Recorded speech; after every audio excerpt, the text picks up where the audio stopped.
Olá, eu sou a jornalista Maia Veloso, convidada pela Santa Fé, Centro Hospitalar e Maternidade Santa Fé, para apresentar, mediar uma série de videocasts com temas que orbitam em torno da saúde, da maternidade, da pediatria, todos temas essenciais. Então, assim, para mim é uma honra estar diante de autoridades, de pessoas que salvam vidas, pessoas que são dedicadas, humanamente falando, aos outros, né? No sentido mais amplo da palavra. Então, só antes de apresentar os nossos convidados, dizer que o Centro Hospitalar e Maternidade Santa Fé está desde janeiro numa nova gestão, num projeto lindo que eles chamam de Renascer, estão batizando de Renascer, e que quer dizer investimento em inovação, em infraestrutura, em mais médicos, investimento na própria necessidade dos médicos. É uma nova fase. O cuidar continua, porque afinal de contas a gente está falando de um hospital de 39 anos. Mas é uma nova fase, definitivamente. Eu tenho certeza absoluta que o Centro Hospitalar e Maternidade Santa Fé vai sim ser uma referência nacional por tudo que está sendo construído, a julgar pelos médicos que a gente está recebendo aqui hoje. Então, você pode acessar os nossos videocasts ou podcast em todas as plataformas de streaming. Elas estão todas aí distribuídas para você no YouTube, no Spotify, e acompanhar também o canal do Instagram da Santa Fé, né? Que é lá a Santa Fé, realmente como está escrito, para você poder acompanhar. Vai ser uma honra ter a sua atenção aí do outro lado. No episódio de hoje, a gente vai falar sobre por que os bebês prematuros estão vivendo mais. O que aconteceu? O que mudou? E eu tenho aqui hoje duas autoridades no assunto que vão falar sobre esses episódios. É o Dr. Luciano Ramos, pediatra com mais de 20 anos de experiência com atuação em neonatologia, UTI pediátrica, cardiologia, ecocardiografia pediátrica. O Dr. Luciano atua hoje na UTI neonatal do Centro Hospitalar e Maternidade Santa Fé. A gente recebe também o Dr. Marcos Bittencourt, médico, neonatologista e pediatra, também com mais de 20 anos de experiência, mestre em saúde da família, membro da Câmara Técnica de Pediatria do Conselho Federal de Medicina, coordenador de estágio de pediatria da Universidade Estadual do Piauí e instrutor dos cursos de reanimação neonatal, transporte de alto risco da Sociedade Brasileira de Pediatria. Ou seja, é o assunto certo, o tema certo, com as pessoas certas para a gente tratar. Então, em nome do Centro Hospitalar e Maternidade Santa Fé, muito bem-vindos, obrigada pela presença de vocês. Só o tema já rende uma série de videocasts, né? Vamos começar pelo Dr. Luciano. Dr. Luciano, 20 anos de pediatria, 20 anos dedicados à medicina. Por que você escolheu a neonatologia? E aí depois eu vou virar para o Dr. Marcos e eu vou dizer o que diabo é mesmo neonatologia? Porque é como a gente fala, né, no interior. Porque é um termo muito bonito e super importante. Mas o que é mesmo neonatologia? Vamos começar com você me dizendo por que você escolheu a neonatologia com tantas possibilidades na medicina? Embora todas as áreas da medicina, elas sejam áreas onde você procura se dedicar ao bem-estar do paciente, na neonatologia, obviamente que tem seus riscos, tem suas complicações, mas ela lhe dá uma oportunidade de todo paciente que você recebe, todo paciente que você vai cuidar, é a oportunidade de você ser pai todo santo dia, né? De você cuidar do filho dos outros como se fosse seu, todo dia. Então é uma alegria todo dia, né? Todo dia a gente sai para trabalhar feliz. Hoje eu vou cuidar de mais um filho. Doutor Marcos, ele estava me dizendo, você é internauta, que 3 meses depois que os bebês, principalmente os prematuros que passam por eles, né, especialmente no caso do doutor Luciano, que contou essa história, a mãe liga 3 meses depois. Doutor, posso ir aí no consultório? Não, mas a gente já passou dessa fase das consultas, eu estou numa outra área aqui de cardiopediatria. Então ela disse, não, mas eu quero passar só para tirar uma foto sua com o meu filho. Aí, assim, imagina a quantidade de fotos que ele tem espalhadas. Você tem quantos filhos? Tenho 3. 3 filhos. Ainda bem que eles não são ciúmentos, né? Não, já passaram dessa fase, né? Já tenho na faculdade, com 19 medicina anos. Também? Medicina. Ah, muito bom. Muito bom. Será que vai seguir sua área? Não sei. Quem sabe, né? Doutor Marcos, o que é neonatologia? A gente sabe que os desafios da neonatologia no século XXI, em relação a bebês, né, prematuros com chances de sobrevivência, que é o tema do nosso videocast, né? Os bebês prematuros estão vivendo mais. Por que que eles estão vivendo mais? Eles têm a ver com integração de novas tecnologias, tratamentos inovadores, com cuidado com a saúde mental dos pais, que eu falava ainda há pouco nos bastidores com o doutor Luciano, e a gente vai abordar muito sobre isso, embora vocês não sejam da área da psicologia. Redução de disparidades na área de saúde, acesso a cuidados de qualidade. Eu faço questão de fazer essa pergunta com esse contexto para você, porque a gente também conhece a sua paixão, não só pela neonatologia, pela pediatria, mas por essa prestação desse serviço na área pública, quando a gente fala que existe uma escassez, né, de atendimento e uma necessidade de alcance a essas pessoas. O que é neonatologia e por que é importante que as pessoas saibam e possam usar esse serviço? Então, pela própria etimologia da palavra, a neonatologia é o estudo do novo nascido, do recém-nascido, né? Então, ela é uma sub-área da pediatria onde se preocupa com aquele bebê que é recém-nascido e que vai ter um período de 28 dias para ser avaliado pelo especialista, né? A neonatologia, a gente costuma dividir os 28 dias em 4 semanas, né? São 7 dias a cada semana, onde o bebê vai sofrendo mudanças e adaptações que podem até parecer que é uma dificuldade, algum problema, mas não. É um período de adaptação e que a família precisa ser esclarecida para que ela se sinta segura em relação ao seu cuidado prestado. Muito bem. Por que os bebês prematuros estão vivendo mais? O que aconteceu? Como era antes, como era antigamente e como é hoje? Uma série de cuidados e uma série de especialidades médicas que surgiram, né, nos últimos 10, 15, 20 anos, permitiram essa possibilidade à neonatologia de progredir e muito mais além do que ia na década de 70, de 80, né? A gente teve no final dos anos 90, no final dos anos 80, início dos anos 90, a difusão do surfactante, que é uma substância muito utilizada na neonatologia no bebê prematuro, que permite o pulmão do prematuro oxigenar melhor o sangue do bebê. Então, esse foi um avanço impressionante dentro da neonatologia, muito importante, foi um marco, um divisor de águas, né? A gente tem também o melhor cuidado obstétrico ainda no pré-natal, a assistência melhor a essa gestante, né? Os métodos diagnósticos de novas tecnologias que surgiram para a gestante. Então, muitas vezes uma gestante ela saía de sua gestação, ia para o parto sem saber muita informação do bebê, né? Só sabia dizer, olha, ele está com o coração batendo bem, está crescendo bem, o peso dele é tanto.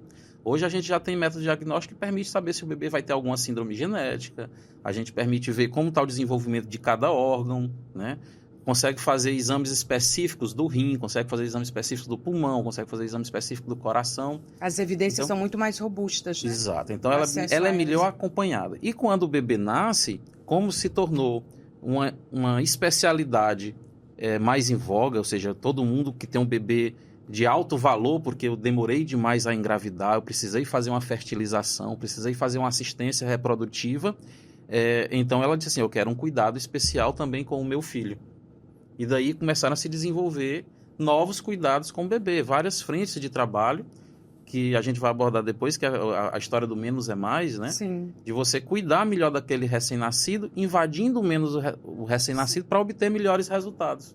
Acho que há a necessidade também de equilibrar os avanços tecnológicos com um cuidado que é mais humano, que é mais ético, né? Para essas crianças recém-nascidas e para as famílias também. Eu imagino o desafio de vocês diante disso, porque o que tem se encontrado, os números estão em escalas quase impossíveis de serem tangibilizadas em relação à quantidade de bebês prematuros que tem nascido, que o doutor Luciano um pouco fez o contexto, né? Por que tem mais bebês prematuros nascendo e por que eles estão vivendo mais. Do seu ponto de vista, doutor Marcos, você acha que essa prematuridade, ela merece que olhar hoje, que atenção com a sua experiência?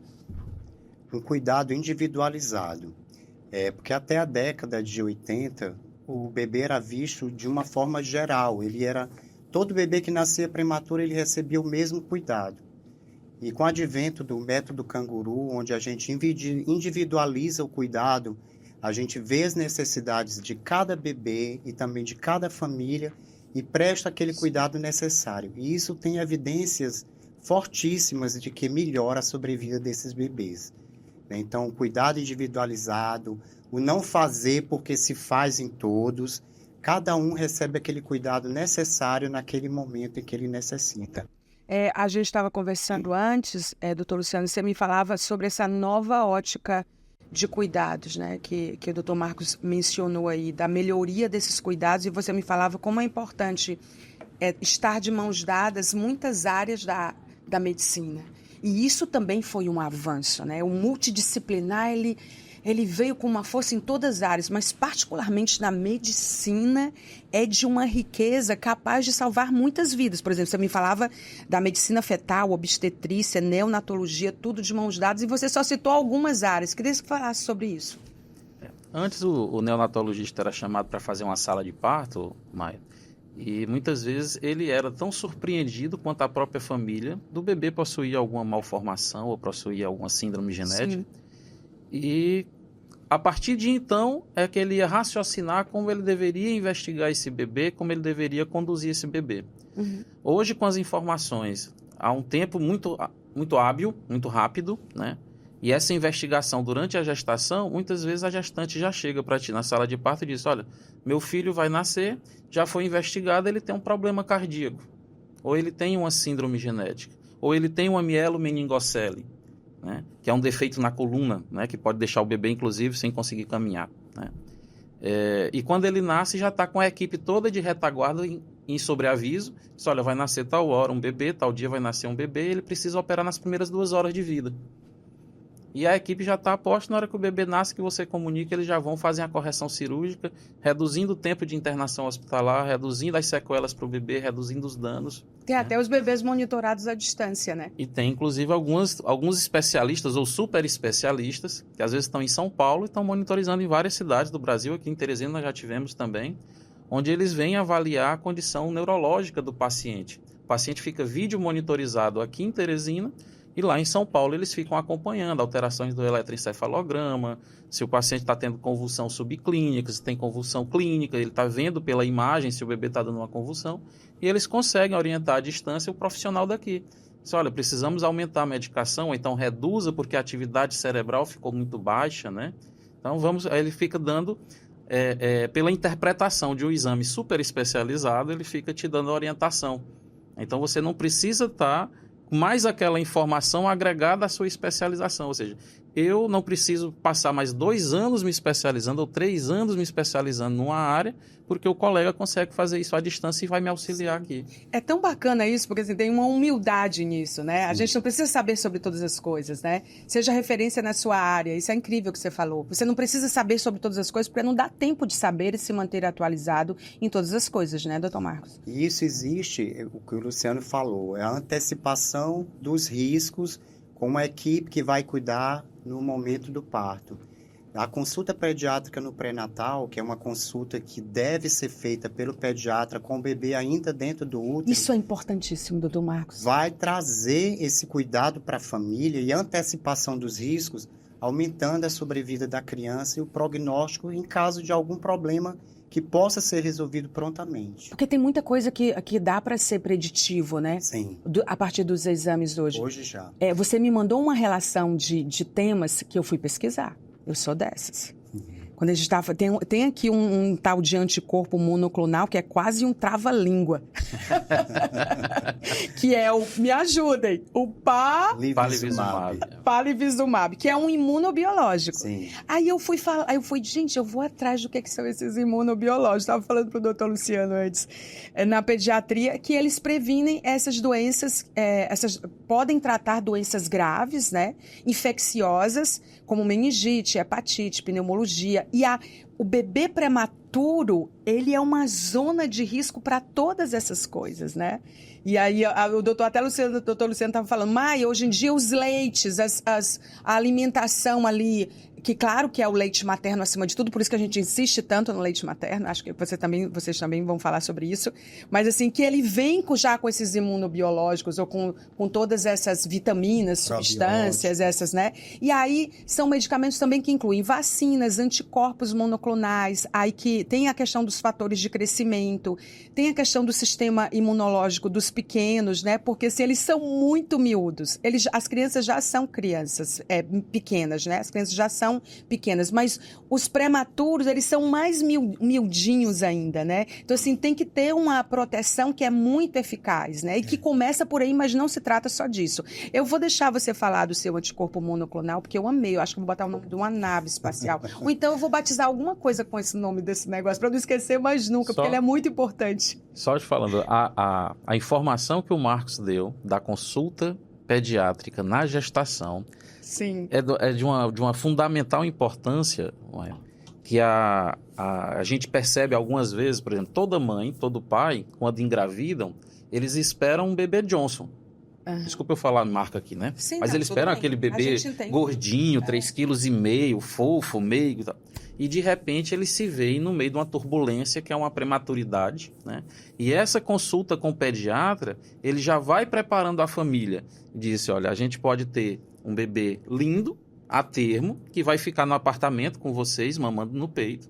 E pode ter também um bebê que pode nascer prematuro, precisar de um suporte ventilatório, precisar de monitorização, precisar de cuidados maiores. Então a família já vai com outro pensamento, sim, você já mesmo preparam. se tiver a intercorrência da prematuridade, sim, mas eles já vão mais preparados. Então a família que durante o tratamento do bebê, ela já vai mais participativa, ela já vai mais estudada, já vai mais esclarecida. Então tudo facilita a comunicação entre o médico, a equipe de saúde e a família. Eu estava até pensando no multidisciplinar, que eu falei, gente, tem que ter um psicólogo também, né? Porque a gente tem que ter a rede de apoio da mãe, né? Da família toda em relação a isso. Mas eu queria que você falasse sobre a importância desses imunobiológicos que o doutor Luciano complementou. É mais um fator que melhora a sobrevida desses bebês, né? No período da sazonalidade, que aqui na nossa região é de fevereiro até metade do mês de julho, tem um vírus que circula e que é um vírus muito perigoso para os bebês prematuros, os cardiopatas e aqueles que têm broncodisplasia pulmonar, doença pulmonar crônica. Sim. Então, vários estudos se disporem a fazer um anticorpo monoclonal humanizado, onde é aplicado nesses bebês, não é uma vacina, é um medicamento. Que é o e ele protege durante o período de 1 mês. Por isso que são 5 doses. Todo mês, até o final da sazonalidade, o bebê tem que estar protegido com esse anticorpo. Esse vírus é o tal do VSR? É, o vírus sincicial respiratório. Ele causa em torno de 75% das infecções respiratórias nesse grupo de bebês. Mas existem outros também, o rinovírus, só que a mortalidade é muito mais alta no vírus sincicial respiratório. E é tão importante essa questão que ele está tocando do uso do palivizumab, que é relativamente recente, tem uns 5 anos que está sendo liberado. Muito recente. Né? Tem uns 5 anos, que está 5, 6 anos, né, Marcos? Vem sendo liberado. 8 anos já, né? Que nas emergências dos hospitais, a gente começa a observar que já não predominam mais os prematuros e os cardiopatas com bronquiolites, com pneumonias. Tem a incidência, você ainda vê crianças com essas infecções ainda, mas esses que eram de grande evidência nas emergências, de grande presença, eles já estão saindo do atendimento emergencial. Sim, isso me leva a 2 perguntas. Ele é acessível a todos na rede pública e privada? Infelizmente, não são a todos. Existe um protocolo, né? Tanto da ANS como do Ministério da Saúde, que esse anticorpo ele é aplicado somente para os bebês de 28 semanas, ou seja, a maioria dos prematuros ficam descobertos e estes não ficam livres da infecção, muitos apresentam e vão para os leitos de UTI.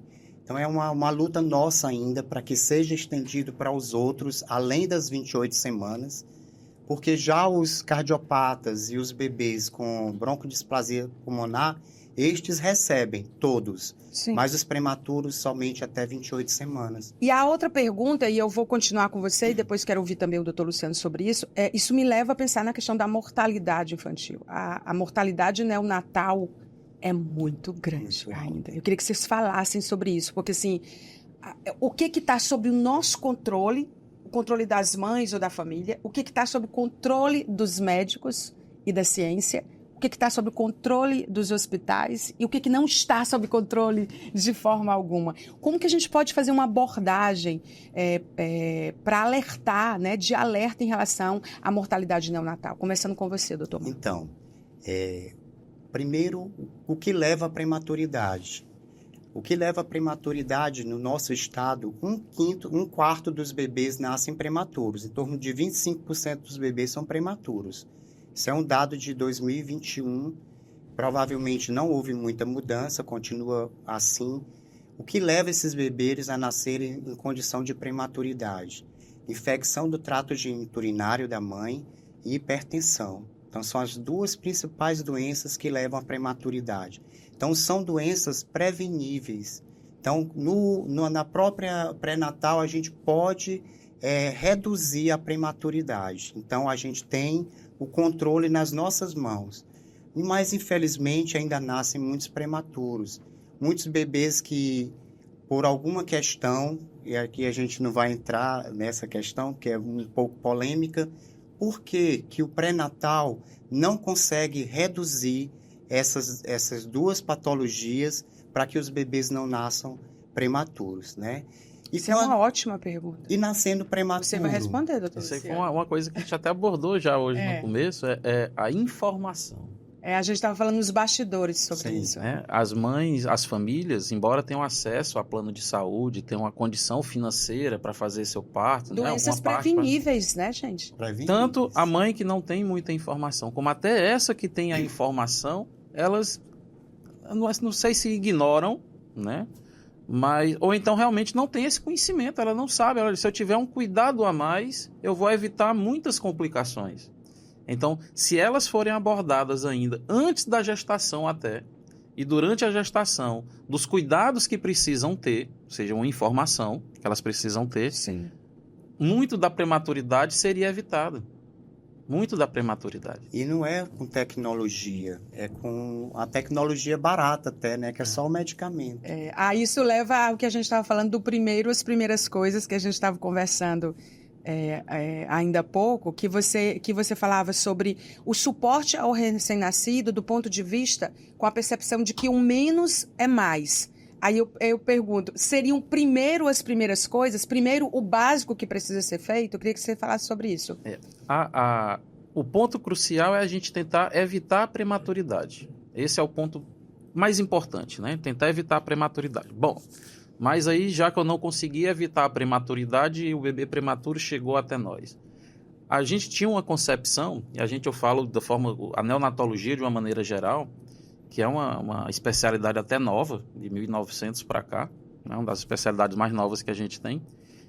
A gente tinha uma concepção de todo bebê prematuro nasceu, eu tenho que colocar um tubo na garganta dele para fazer ele respirar logo muito, muito bem. Tenho que usar logo medicamentos, tenho que pegar um acesso umbilical, tenho que tentar fazer o máximo que eu posso para tentar salvar aquele bebê. Só que na minha intenção de salvar, algumas vezes eu agredia além do que eu queria agredir. Eu invadia o bebê além do que eu queria invadir, né? Então, já de alguns anos, não é uma coisa recente, já de 20 anos ou um pouco menos, já tem vários focos de trabalho no mundo todo, Canadá, no Japão, nos Estados Unidos, aqui no Brasil também isso já é muito forte, eu tentar invadir menos o meu bebê, né, o meu prematuro, para que aquela agressão não se torne um ponto de piora para ele.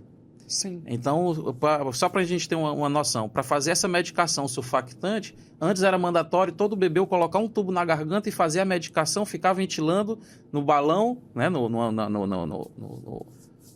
ambu, e depois eu deixava ele em ventilação 24, 48, 72 horas. Hoje já existe uma concepção diferente. Se a gente conseguir fazer o surfactante através de uma sonda fininha, que vai provocar menos trauma para o bebê, e logo depois do surfactante ele conseguir obter um bom padrão respiratório com menor invasão possível, com a menor invasão possível, um suporte nasal, um CPAP bolhoso, uma ventilação não invasiva, se ele ficar, ótimo, a gente aguarda ele estabilizar e você vai invadir muito menos esse bebê. Então, hoje, dentro das UTIs neonatais, já é uma realidade a gente ver bebês muito pequenos, pouco invadidos. É um conjunto de medidas, né, que tem proporcionado as chances maiores de vida a bebês prematuros. E você trabalha com a equipe toda. Você chega para o fisioterapeuta e diz, olha, o manuseio desse bebê vai ser o menor possível. Sim.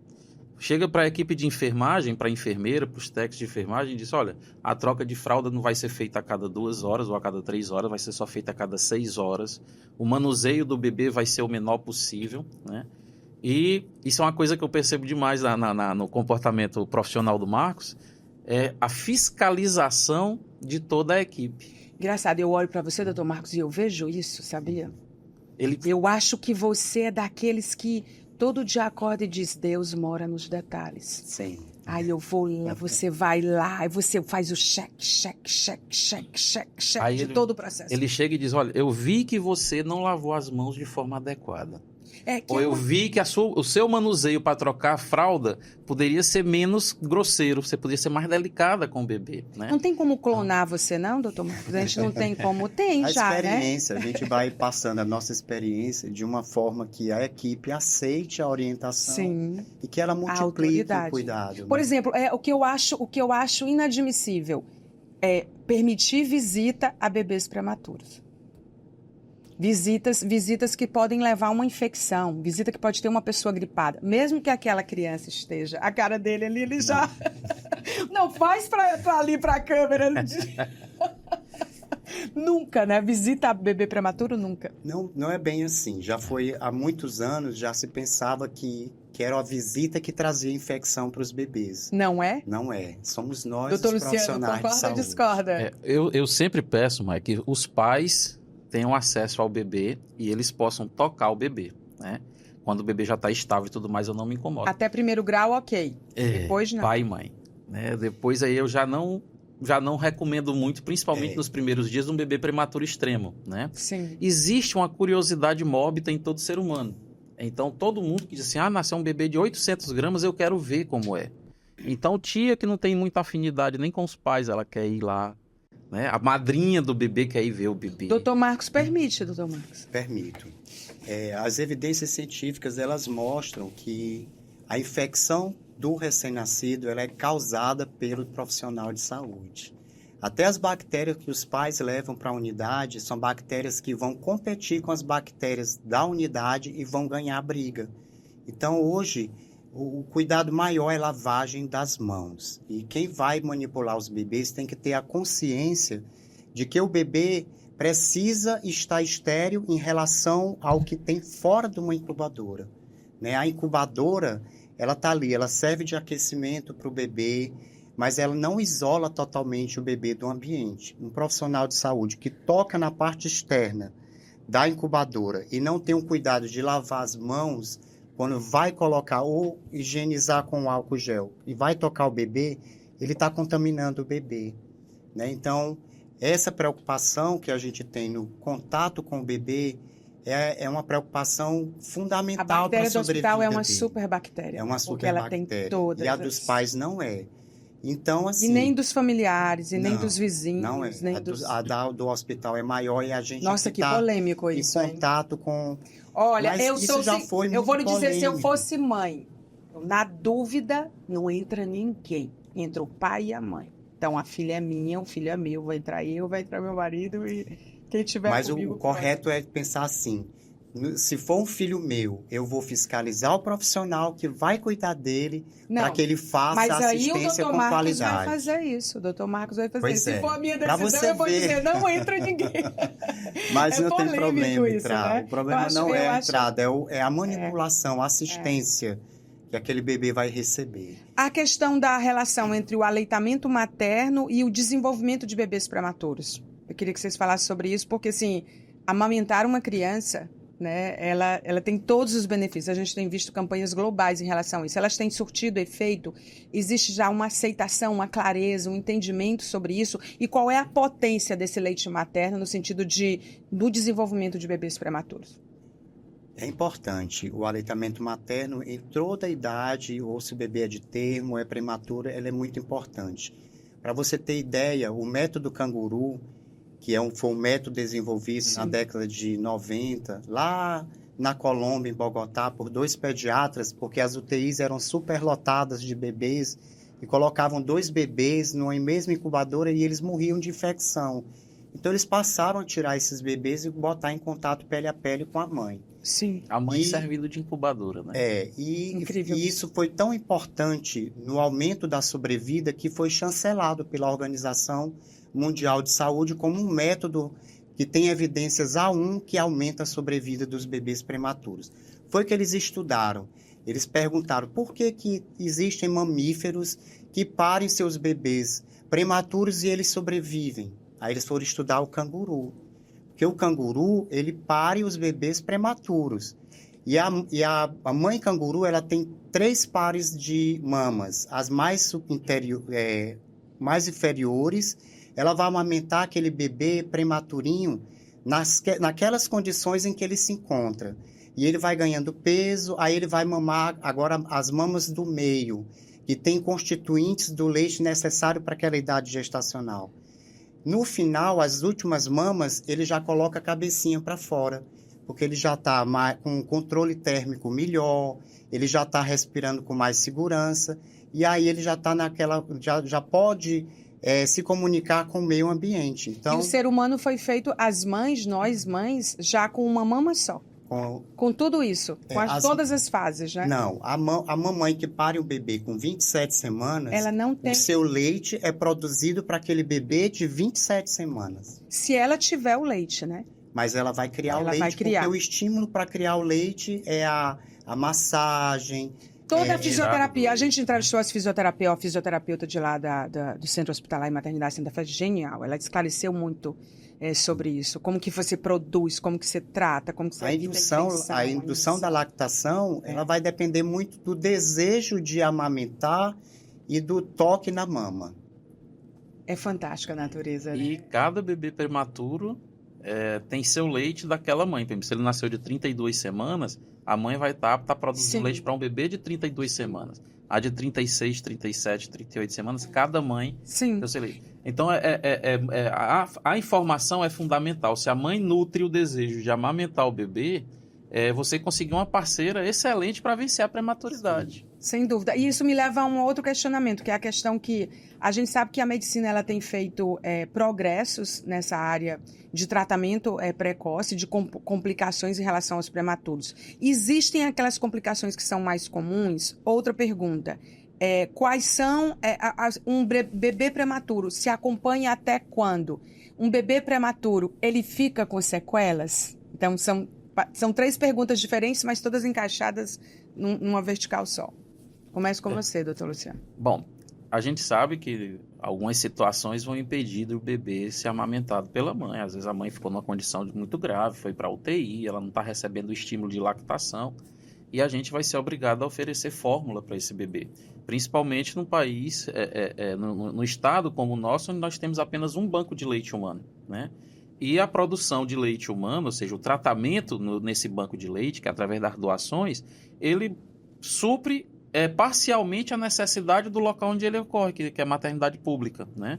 Então a gente não tem como desviar o leite, ou dizer assim, leva a mãe doar o leite lá e trazer para cá. Não tem como. A gente não consegue. Então, a gente vai ter que optar pela fórmula, né?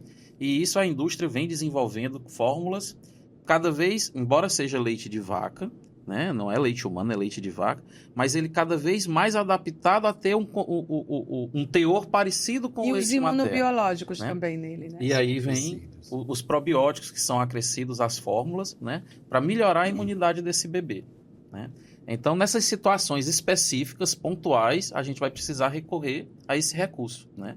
Mas não resta dúvida alguma que o melhor alimento sempre vai ser o leite materno, pela própria composição desse leite, né? E sobre a questão do que é mais... Existe um dado que, tipo assim, todo bebê prematuro, ou a maioria dos bebês prematuros, tem essa complicação, que é comum, que são Existem as sequelas, que foi a pergunta que eu fiz. Acompanha-se um bebê prematuro até quando? Então, o bebê prematuro ele tem uma tendência muito grande a ter uma desnutrição proteíno-calórica. Então, é um bebê que precisa ser acompanhado após a saída da maternidade, acompanhado semanalmente, de preferência. A primeira semana são 3 visitas ao pediatra.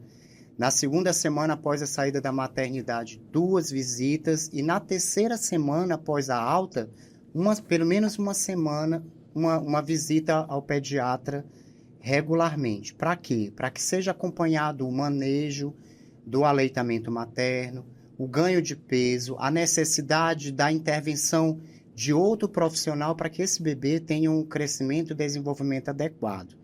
Porque a ideia não é só salvar prematuros, é salvar prematuros e que eles tenham qualidade de vida. Né? Que tenham um desenvolvimento cognitivo bom, que eles possam, no futuro, serem adultos produtivos. Há casos em que, por exemplo, depois deles maiores dizerem, não, ele tem essa dificuldade porque ele é um bebê prematuro. Tem. Ele foi um bebê prematuro. Tem, porque a equipe que precisa cuidar do bebê é uma equipe multidisciplinar. Tem o neuropediatra, tem a fisioterapeuta, tem a terapeuta ocupacional, tem o pediatra que é o que avalia as questões de necessidade desse bebê para que ele possa ser encaminhado em tempo hábil. Vocês ficam com eles até vocês da área de neonatologia? O pediatra vai acompanhar o bebê a vida inteira, né? Ele já sabendo do histórico da prematuridade. O pediatra. Mas o neonatologista acompanha até os 28 até dias. Os 28 dias. E aí, quem faz neonatologia de consultório recebe esse bebê no consultório e fica com ele até 3 anos. É o seu caso? É o meu caso. Fica com ele até 3 anos para ver se o desenvolvimento é satisfatório. Depois de 3 anos ele libera, porque aí as doenças mais comuns são as viroses. E aí a gente encaminha para outro pediatra. Libera. Vocês têm uma história assim que para vocês foi um divisor de águas nos 20 anos de medicina e dedicados a essa área de vocês que é tão importante? Porque, assim, o bebê começa pelas mãos de vocês. Assim, todos os detalhes que o doutor Luciano disse que o doutor Marcos faz o cheque, que diz, acorda todo dia e Deus mora nos detalhes e vê se lavou a mão. O doutor Luciano, o que foi o divisor de águas para vocês? O meu divisor de água foi quando eu fui convidado para ser diretor da maternidade de referência. Sim. E durante 7 anos eu tive contato com a equipe do Ministério da Saúde e com outros profissionais que fecham protocolos. Isso veio trazer uma consciência da necessidade do recém-nascido, não só o prematuro, como todos eles. A gente passa a ver a neonatologia de cima. E é isso que o Luciano falou a princípio, que o melhor é quando a gente faz menos intervenção no bebê, né? Então a gente passa a ter a consciência de que o cuidado não é o excesso, mas é o mínimo. É um nível de maturidade, de consciência sobre que aquilo ali é uma vida. Então, esse foi o divisor de água. É participar de uma equipe, de formular protocolos, de ver a coisa de cima, que inclusive até me estimulou na época a fazer o mestrado para estudar mais a área da prematuridade, que eu fiz o meu TCM justamente numa área ligada a prematuro. Quando esse bebê recebe a alta da maternidade, por que ele não está recebendo o cuidado que deveria receber? E muitos ficam desnutridos, com alguns atrasos, e é isso que a gente precisa Vocês não param de estudar, né? Ninguém para de estudar, mas vocês particularmente, né? Tem que ficar estudando o tempo todo. Mas é porque sempre que alguém descobre uma coisa, é uma novidade. Sim. Né? E a curiosidade é que move a gente. Então, sem diz, olha, se alguém descobriu alguma coisa e está fazendo melhor do que eu, por que a gente não pode fazer igual? O que foi o seu divisor de águas? O que para você foi um marcador importante? Quando eu fui fazer, eu optei por fazer pediatria, né? Na realidade eu comecei pensando em fazer obstetrícia, né? E quando eu ia fazer a sala de parto, ia fazer o parto do bebê, o bebê nascia. A neonatologia nasceu daí, né, na verdade. Me falando, o primeiro né? neonatologista foi um obstetra, Foi um obstetra. Né? Obstetra, né? Foi francês, Pierre Boudin, né? Então, quando eu recebi o bebê, logo no parto da sala de parto, eu recebi o bebê, botava no berço, eu esquecia da mãe. Aí eu ficava prestando assistência ao bebê até o neonatologista chegar, né? Aí eu comecei a pensar. Aí eu digo, olha, não tô no local certo, né? Começou a... Não é para eu fazer obstetrícia, porque eu tô dando mais atenção ao bebê. Aí eu fui fazer pediatria para poder trabalhar com neonatologia e pensei assim, olha, eu vou me dedicar muito à UTI, porque eu muito jovem ainda, eu disse assim, olha, a mãe no consultório me perturba demais, então eu vou fazer UTI para eu ficar longe da mãe. Não sabia de nada, né? Inocente. Aí, dentro da UTI, né? Dentro da UTI, a maturidade faz a gente ver tanta coisa, né? Com o passar dos anos, a gente vai vendo assim, olha, a mãe que antes me atrapalhava, hoje ela pode ser o meu maior auxiliar na condução desse bebê. Sim. Né? Então, por exemplo, durante uma visita que os pais chegam para ver o bebê, eu vou até onde eles estão no leito e a mãe pergunta, doutor, como é que está meu filho? Aí eu falei, não, a senhora me diga o que é que a senhora está achando dele. A senhora viu ontem, está vendo hoje. O que foi que a senhora achou? Mudou alguma coisa? Piorou? Melhorou? Aí depois que ela me dá a impressão dela, aí eu vou passar os dados médicos para ela. Sim. Eu digo, olha, o bebê ganhou peso, o bebê urinou, o bebê fez cocô. Você tem razão em tudo que você disse. Né? Vou lhe provar. Né? Aí eu passo essa informação para ela. E outra coisa, quanto mais informada a mãe for, melhor ela acompanha o seu pensamento e o tratamento do bebê dela. E eu vou dizer uma coisa para você. Eu digo muito para as mães, eu digo, olha, esse bebê aqui, eu vou lhe fazer, no dia da alta, né? Eu digo, eu vou lhe fazer a pergunta do milhão. Aí ela fica me olhando assim, eu digo, se errar, se você acertar, você leva o bebê. Se errar, ele é meu. Aí elas ficam numa ansiedade, né? Aí eu vou e digo assim, quem pariu o Mateus? Aí ela, doutor, que balanço. Eu digo, perde mais um, né? Que esse ditado, na verdade, é de outra forma. É uma outra forma de dizer. Porque todo mundo fala do tal do Mateus, né? Mas eu vou lembrar desse ditado, qual é o jeito dele de dizer. E essa questão que o Luciano falou, a gente tem que valorizar o que a mãe chega informando para você. Eu até digo que a mãe é o primeiro pediatra. E ela tem uma informação que é valiosa para você detectar, dar um diagnóstico. Eu vou dizer uma coisa para vocês. Eu aprendi na minha vida, e eu provei isso na prática, porque eu tive mãe e porque eu sou mãe, que mãe é o único ser que respira, que tem autoridade espiritual concedida por Deus. É por isso que quando sai, diz assim, olha, se eu fosse você, não saía, não.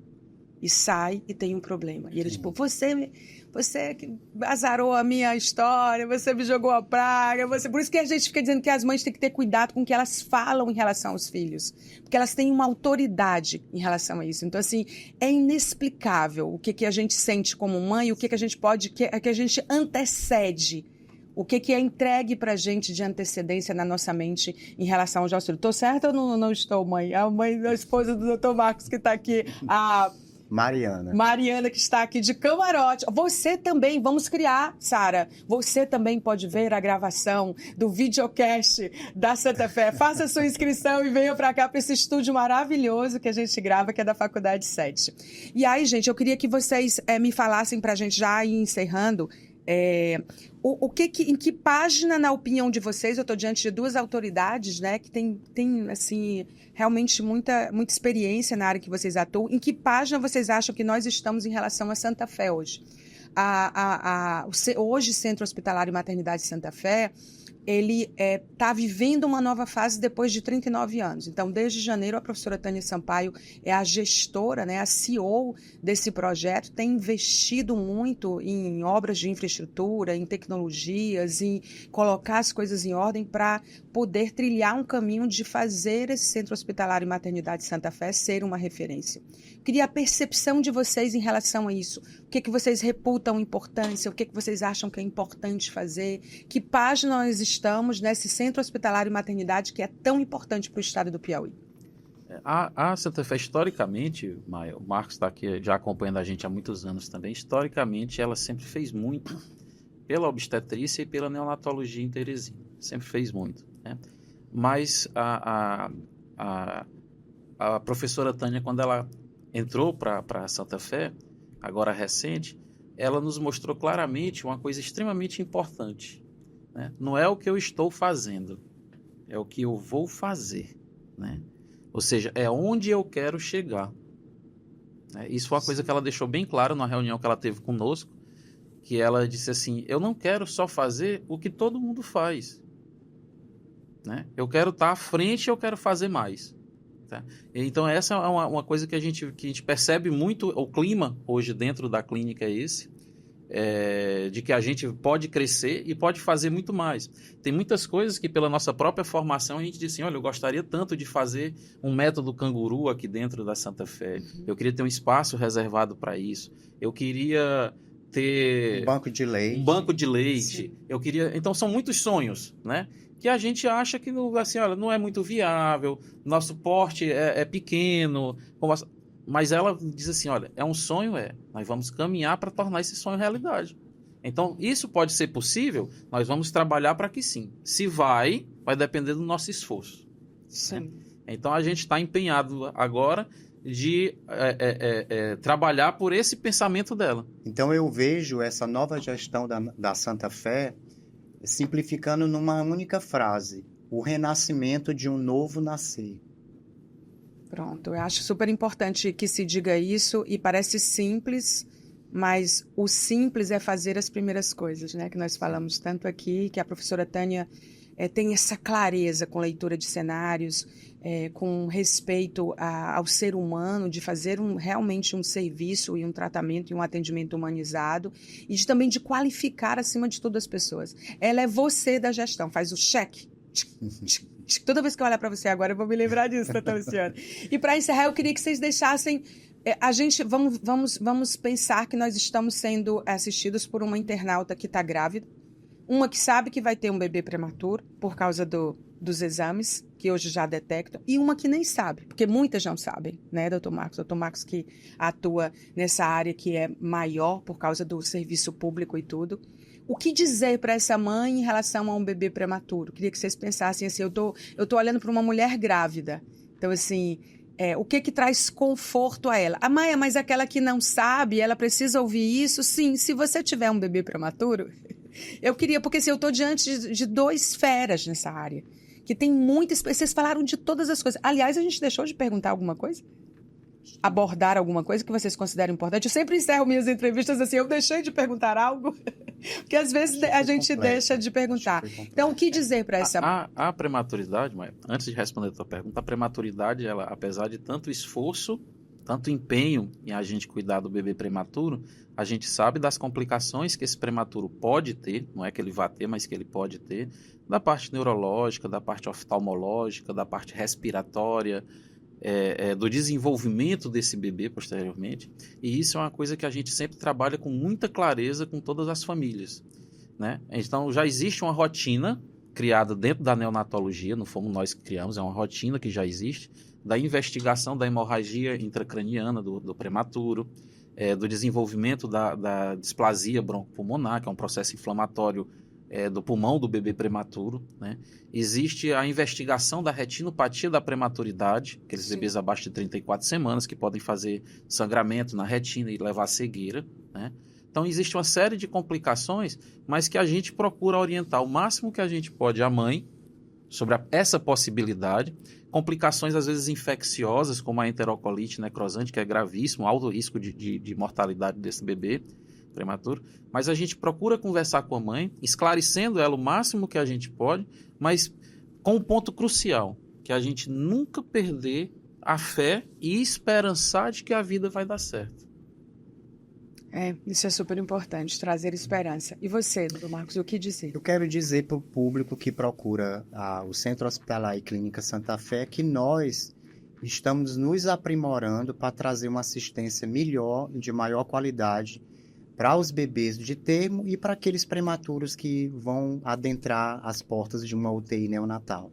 Muito bem, incrível isso. E eu queria encerrar falando para o nosso internauta sobre alguns avanços, né, que são bem recentes na área de tecnologia. Você que me acompanha sabe que eu sou apaixonada por tecnologia e inovação, principalmente as tecnologias aliadas. Eu acho que o segmento de saúde, ele é privilegiado nessa área, porque quando a gente olha para a tecnologia, a gente tem medo, e quando a gente olha para as tecnologias aliadas à saúde, a gente tem esperança, né? E, recentemente, avanços significativos na área de neonatologia têm sido feitos com inteligência artificial para ajudar bebês prematuros. Um projeto de pesquisa europeu, liderado pelo neonatologista francês Patrick Plaidy, está explorando o uso de aprendizagem profunda e técnicas de inteligência artificial para detectar infecções em recém-nascidos prematuros. É uma abordagem que é inovadora, que busca analisar uma ampla gama de parâmetros sem intervenção direta na criança. Olha o que vocês falaram, sem intervenção direta na criança. Olha a inteligência artificial pegando que vocês, médicos, né, estão dedicados, defendem, né, de ser menos invasivo, né, utilizando dados disponíveis de monitores como frequência cardíaca e oxigenação, além de vídeos clínicos e observações de enfermagem. As observações que você faz, a inteligência artificial trazendo isso para uma escala que pode salvar mais bebês, né? Isso é realmente fantástico. Gente, eu tive a alegria de conversar com o Dr. Marcos Bittencourt, que eu aprendi a gostar e admirar mais ainda a partir de agora, com o Dr. Luciano Ramos, que tem uma dedicação, uma clareza também no tratamento dele. São 2 super médicos do Centro Hospitalar e Maternidade Santa Fé. Eu acho que junto com os médicos desse nível, certamente a Santa Fé ela vai alcançar outros níveis de entrega e vai ter novos impactos, né? Nós estamos diante de 2 médicos que a vida desses bebês prematuros ou não passa, né? A vida passa pelas mãos dele, pela qualidade, pela assistência, pelo apoio, pelo atendimento humanizado, pela infraestrutura que a Santa Fé hoje acredita que vocês precisam ter e está resolvendo. Então, eu acho que é fazer as coisas acontecerem, né? Como a professora Tânia disse para o doutor Luciano. Então, muito obrigada, parabéns pelo trabalho de vocês. Vocês ajudam a nós, mulheres, povoarem o planeta. São 8 bilhões de pessoas que já nasceram dos nossos ventres. Tá, pensou prazer, quanta gente? Prazer imenso trabalhar com o Marcos. Nossa, prazer foi entrevistar vocês. Então, muito obrigada de verdade, tá bom? A você, internauta, olha, você tá sabendo que a gente tem agora o cartão, que é um cartão super importante que a Santa Fé criou. Já tô pegando aqui o nome, que eu anotei aqui para vocês, para dizer tudo bem direitinho. Deixa eu ver se eu encontro aqui. Sopra para mim aí, por favor, Sara.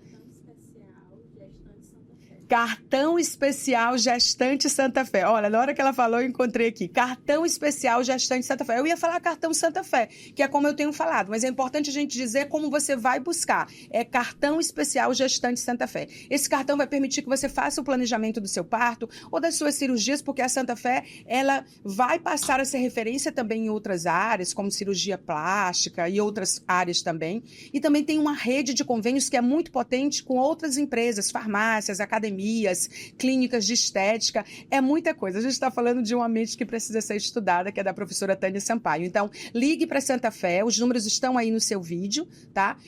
O Instagram é Santa Fé, Clínica Santa Fé. Então, você, por favor, acesse os canais, né? Que os canais estão todos lá prontos. Não deixe de ver e compartilhar também o nosso videocast no YouTube e no Spotify e ligar para a gente, né? Os números estão aí. Você que não pode ler, pede para a pessoa que está do seu lado aí, que eu não tenho ele aqui agora, para dizer, me diz qual é o número que eu quero que alguém ligue para mim, para eu saber que história é essa desse cartão. Obrigada pela sua companhia, sempre uma honra, uma alegria estar com vocês. Até a próxima.